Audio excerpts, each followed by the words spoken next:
ദൈവികമായ രക്ഷയും കരുണയും നമ്മുടെ പേരിലുണ്ടായിരിക്കട്ടെ. വിശുദ്ധ ഖുർആൻ സൂറത്തുൽ ബഖറ വചനം 272. ബിസ്മില്ലാഹിർ റഹ്മാനിർ റഹീം.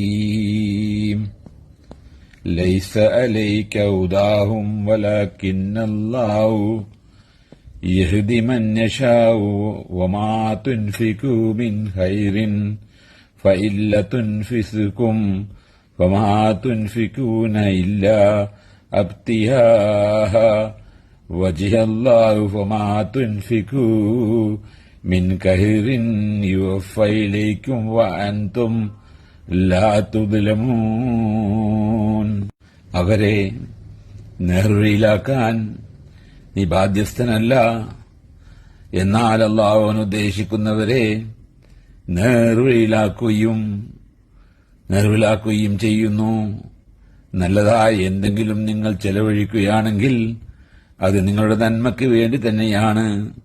അള്ളാഹുവിന്റെ പ്രീതി തേടിക്കൊണ്ട് മാത്രമാണ് നിങ്ങൾ ചെലവഴിക്കേണ്ടത്.